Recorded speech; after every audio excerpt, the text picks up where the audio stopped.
Hello दोस्तों, स्वागत है आपका हमारे चैनल जेपी ऑनलाइन स्टडीज़ पर। आज हम बात करेंगे ह्यूमन बॉडी में ऑर्गन सिस्टम के बारे में।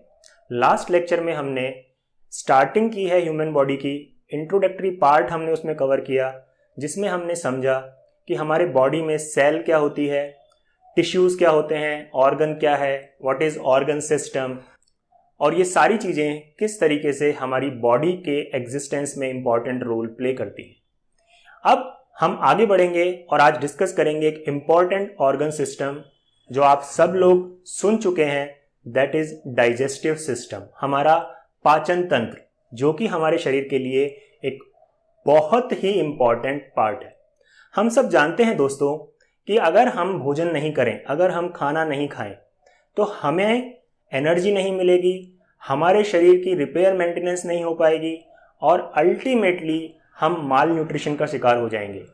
तो दोस्तों, जैसा मैंने डिस्कस किया कि whatever the food we take is ultimately generating the energy for our body, is ultimately utilised for repair and maintenance of the body. यानी जो भोजन हम कर रहे हैं वो सारा का सारा भोजन हमें हमारे शरीर को एनर्जी प्रोवाइड करता है, और साथ जो हमारे शरीर में कंटिन्यूअसली कुछ चेंजेस होते रहते हैं, सेल्स डीजनरेट होते रहते हैं, तो हमारे शरीर में नई सेल्स को कंटिन्यूअसली बनाता रहता है। बच्चों में ग्रोथ फेज में, ग्रोथ ईयर्स में भोजन का एक इंपॉर्टेंट रोल होता है। तो चलिए शुरू करें कि डाइजेस्टिव सिस्टम में कौन कौन से इंपॉर्टेंट ऑर्गन्स होते हैं। देखिए, डाइजेस्टिव सिस्टम जो है हमारा स्टार्ट होता है हमारे माउथ से। माउथ से स्टार्ट होकर के ये जो पूरा डाइजेस्टिव सिस्टम का प्रोसेस एंड होता है हमारे बॉडी के इंपॉर्टेंट पार्ट रेक्टम पर जाकर के, जहां एनस से हमारे waste material, waste food material, undigested material ये एक्सक्रीटेड आउट कर दिए जाते हैं, बाहर निकाल दिए जाते हैं। तो इनमें जो पूरा सिस्टम है, इनमें कौन कौन से ऑर्गन है, तो आइए देखते हैं। फर्स्ट मैंने बता दिया आपको mouth, then second organ which will be the important organ is pharynx।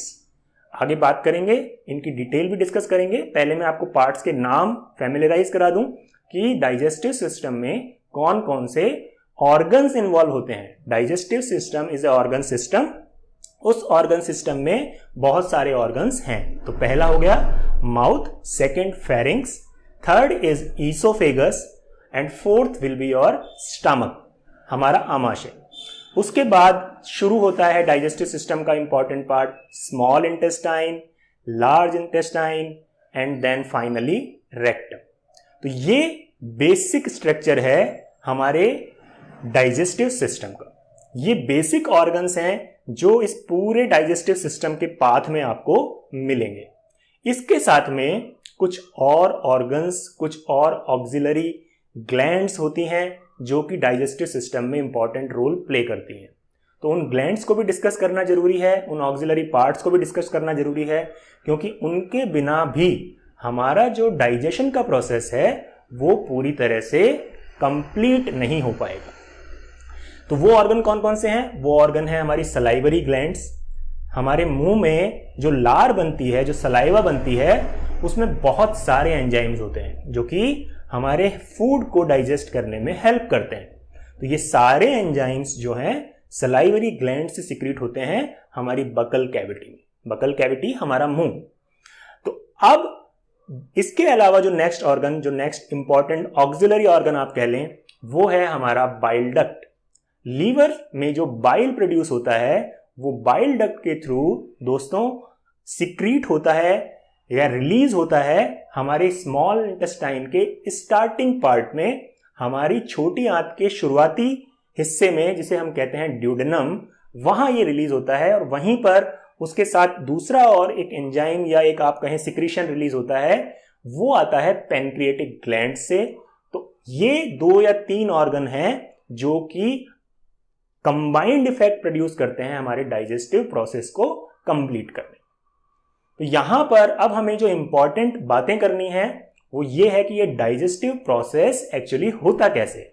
हमें ये समझना होगा कि डाइजेस्टिव प्रोसेस में आखिर होता क्या है, क्यों जरूरी है डाइजेस्टिव प्रोसेस, क्या रीजन है कि हमारे को फूड का डाइजेशन करना पड़ता है।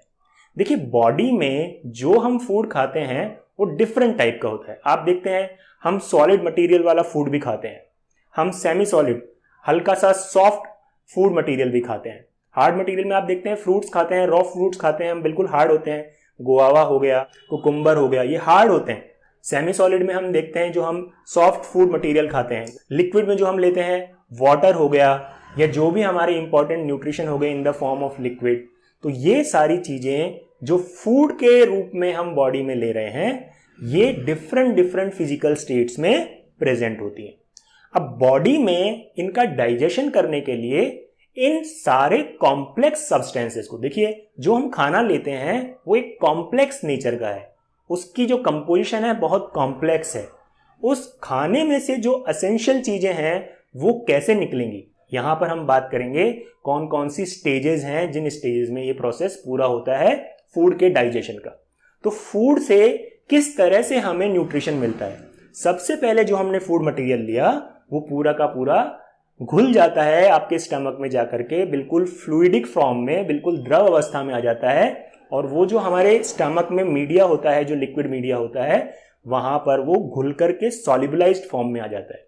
वहां से जो हमारे इंपॉर्टेंट न्यूट्रिशन एलिमेंटल फॉर्म में आ गए, अब वो बॉडी में हमारे स्टमक से, हमारे इंटेस्टाइन से अब्सॉर्ब होकर के हमारे ब्लड में आते हैं। दोस्तों जैसे ही वो ब्लड में आते हैं तो ब्लड तो हमारा पूरी बॉडी में हर जगह सर्कुलेट होता है, यानी ब्लड क्या काम करता है, एज ए कैरियर काम करता है, सारे बॉडी में वो न्यूट्रिशन को सर्कुलेट करता है जहां पे जिस ऑर्गन को जितनी रिक्वायरमेंट होती है for their energy, for their maintenance, for their repair, for their growth.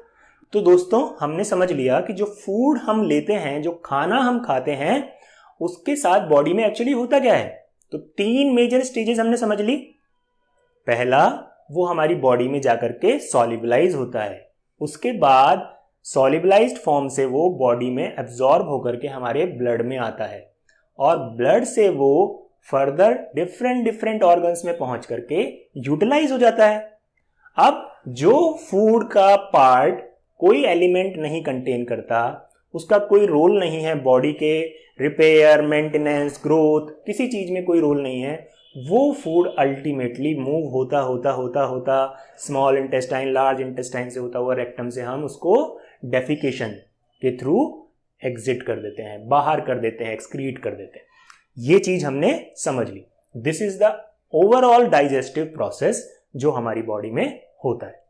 अब हम बात करेंगे कि जो टोटल ऑर्गन्स हमने देखे डाइजेस्टिव सिस्टम में, माउथ से लेकर के रेक्टम तक, इनको एक नाम दिया गया है डाइजेस्टिव सिस्टम में। It is called as alimentary canal. It is called as alimentary canal. हमारी आहार नाल यानी फूड पाइप है ये पूरा एक तरह का आपका। यहां से हमने खाना एंगल्फ किया या इनटेक किया और रेक्टम से हमने उसको डेफिकेट करके एक्सक्रीट कर दिया। तो ये जो पूरा प्रोसेस हो रहा है, इस पूरे सिस्टम को हम कहते हैं एलिमेंट्री कैनाल।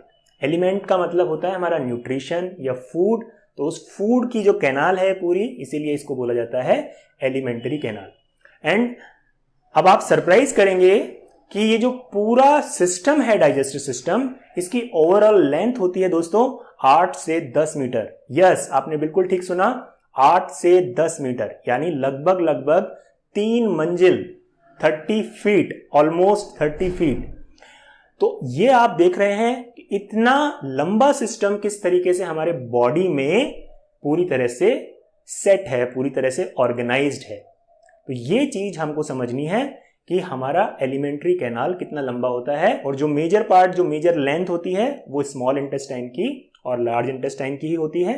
बाकी का पोर्शन हमारा ईसोफेगस का होता है और छोटा सा रेक्टम का। तो हमने समझ लिया कि डाइजेस्टिव सिस्टम में कौन कौन से ऑर्गन्स होते हैं, कौन कौन से एक्सेसरी ऑर्गन्स होते हैं। इसके अलावा हमने समझ लिया कि डाइजेस्टिव सिस्टम का जो ये पूरा सिस्टम है, ऑर्गन सिस्टम, इसे हम एलिमेंटरी कैनाल भी कहते हैं, जिसकी लेंथ है 8 to 10 मीटर्स। इसके बाद हमने ये भी समझ लिया कि हमारे फूड के साथ बॉडी में होता क्या है। हम सब जानते हैं जो हम फूड खाते हैं उस फूड में कार्बोहाइड्रेट भी है, प्रोटीन भी है, मिनरल्स भी है, फैट भी है, विटामिन भी है, एक्सेट्रा एक्सेट्रा। कितनी सारी चीजें हैं, एलिमेंट्स इन्वॉल्व होते हैं हमारे फूड में। तो सारे एलिमेंट्स एक ही एंजाइम से तो डाइजेस्ट नहीं हो सकते। तो आप देखते हैं जब भी हम खाना खाने का शुरुआत करते हैं या जब हमें बहुत जोरों की भूख लगी होती है तो हमारी लार टपकने लगती है। यानी ये जो एंजाइम्स हैं हमारा खाना खाने से पहले ही काम करना शुरू कर देते हैं सरप्राइजिंगली। अब जैसे ही हमने भोजन खाया, जैसे ही हमने फूड लिया, जब हमने मैस्टिकेशन शुरू किया, चबाना शुरू किया, तो मैस्टिकेशन के टाइम पे हम सब जानते हैं, हम सीखते आए हैं कि हमें खाना चबा चबा कर खाना चाहिए। क्यों? ताकि हमारे जो सलाइवरी एंजाइम्स हैं वो पूरी तरह से हमारे फूड के साथ मिक्स हो जाए, क्योंकि अल्टीमेटली जो डाइजेशन होना है that will be with the help of these body organ secretions. तो यहां पर कौन से ऑर्गन्स है? डाइजेस्टिव ऑर्गन्स, जो हमने सारे ऑर्गन्स डिस्कस किए। तो सलाइवरी ग्लैंड्स सिक्रीट करती हैं हमारे माउथ में सलाइवा, वो भी एक एंजाइमेटिक प्रोसेस करते हैं। इसके बाद हम स्टमक में देखते हैं तो स्टमक में अपने एंजाइम्स सिक्रीट होते हैं, जिसके बारे में हम जब ये इंडिविजुअल ऑर्गन्स डिस्कस करेंगे तो और डिटेल में बात करेंगे। स्मॉल इंटेस्टाइन अपने इंटेस्टाइनल एंजाइम रिलीज करती है, बाइल से बाइल रिलीज होता है, पैनक्रियास से पैनक्रियाटिक एंजाइम्स रिलीज होते हैं।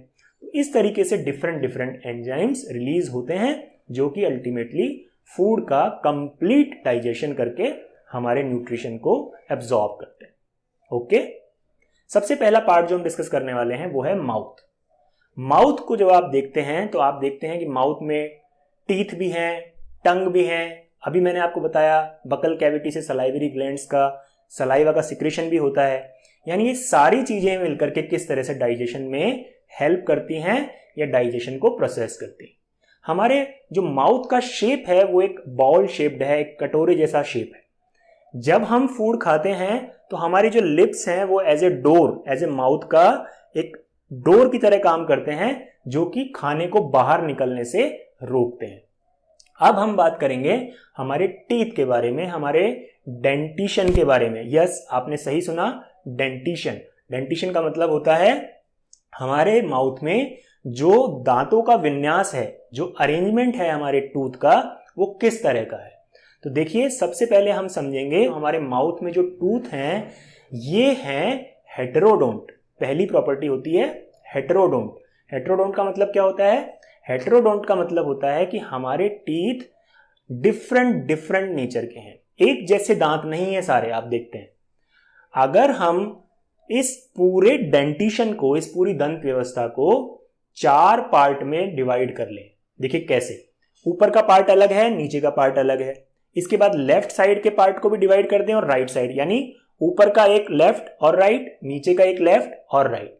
यानी अब हमारे पास अगर टोटल 32 टीथ हैं तो उसमें से एक जो आपके पास क्वाड्रेंट आ गया, एक जो 1/4 पार्ट आ गया, उसमें ऑलमोस्ट 8 टूथ आपके पास आ गए। अब 8 टूथ में किस तरह का अरेंजमेंट है उसको साइंटिफिकली डिनोट किया जाता है बच्चों 2 1 2 3। इसे आप याद करेंगे 2 1 2 3। इनका मतलब क्या होता है कि स्टार्टिंग में जो हमारा ये एक चौथाई हिस्सा जिसको मैं कहूं अगर डिस्कस करने के लिए, तो स्टार्टिंग के यहां पर इस चौथाई हिस्से में जो फर्स्ट आपको सबसे पहले दांत दिखाई देते हैं ये हमारे दांत हैं इंसीजर्स। इनको हम कहते हैं इंसीजर्स और ये होते हैं 2। कितने होते हैं? 2। इसके बाद हमारे यहां पर होता है एक कैनाइन, उसके बाद होते हैं 2 प्रीमोलर और लास्ट में 3 मोलर टीथ हमारे इस माउथ में पाए जाते हैं। तो हमने एक चौथाई हिस्से का जो अरेंजमेंट है वो लिख लिया, वो रिप्रेजेंट कर लिया 2 1 2 3 से। 2 1 2 3 incisor, canine, premolar and molar. अब आप 8 टीथ आ गए इंटू 4 32। यानी simply by this way you can remember और यू कैन अंडरस्टैंड कि what is the nature of arrangement.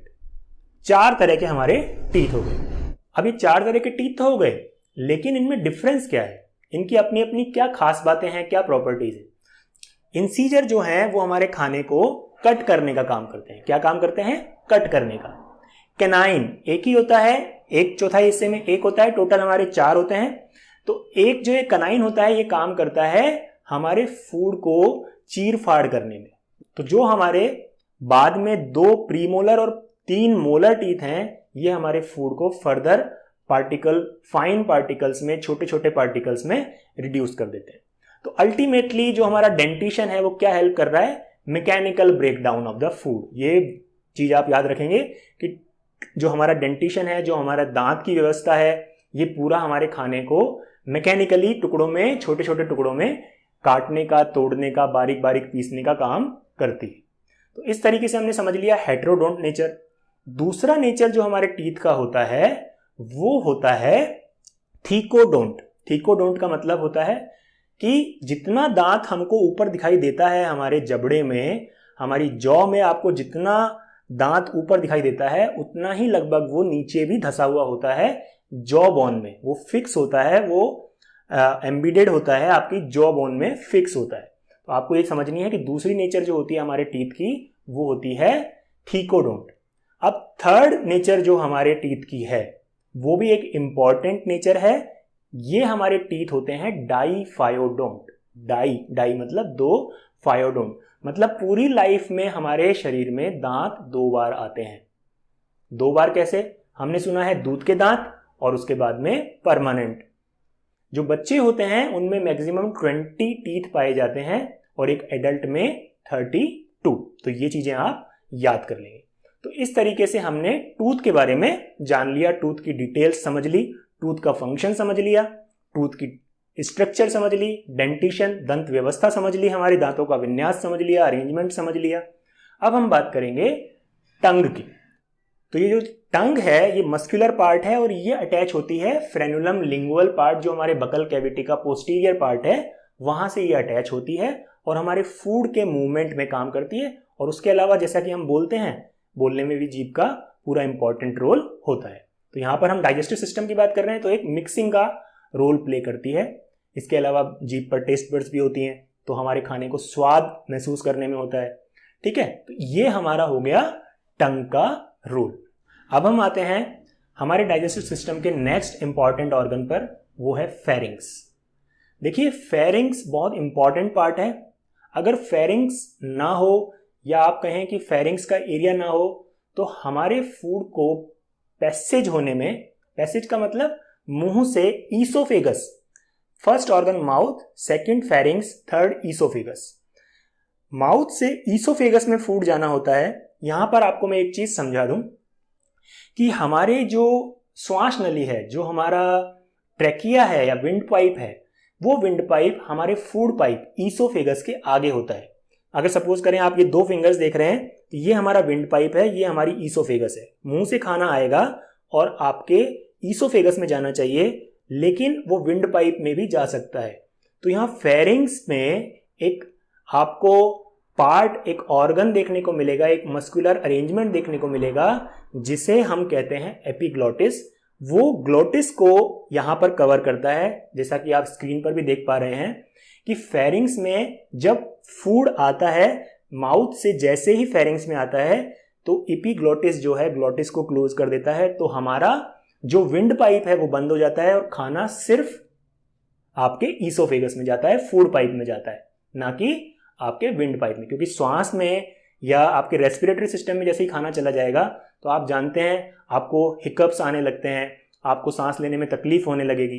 तो जब कभी हम खाना बहुत तेजी से खाते हैं तो वो प्रॉपरली क्लोज नहीं हो पाता और वो हमारे रेस्पिरेटरी ट्रैक्ट में जाने के चांस हो जाते हैं या चला जाता है, जिससे हमें हिकअप्स, धांस आने लगती है।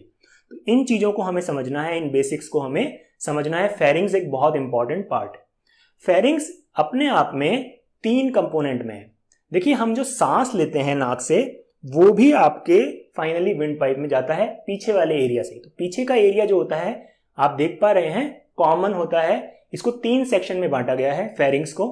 फेरिंग्स एक फनल शेप जैसा है, छोटा सा फनल शेप जैसा है। ऊपर थोड़ा सा ब्रॉड है, नीचे आते आते वो नैरो हो जाएगा आपका ईसोफेगस के पास आते आते। तो जो नोज के पीछे का एरिया है फेरिंग्स का, वो कहलाता है नेजोफेरिंग्स। जो हमारी ओरल कैविटी है, जो हमारी बकल कैविटी, जो हमारा माउथ है, उसके पीछे का हिस्सा फेरिंग्स का कहलाता है ओरोफेरिंग्स। और जो हमारा विंड पाइप, ट्रैकियल जो लैरिंग्स है, उस लैरिंग्स के पीछे का हिस्सा कहलाता है लैरिंगोफेरिंग्स। तो फेरिंग्स को पर्टिकुलरली 3 रीजन्स में डिवाइड कर दिया गया है, 3 रीजन्स में इसको नेम कर दिया गया है। तो ये हो गया हमारा फेरिंग्स का रोल जो हमने समझ लिया है। तो दोस्तों आई होप आपको मजा आया होगा।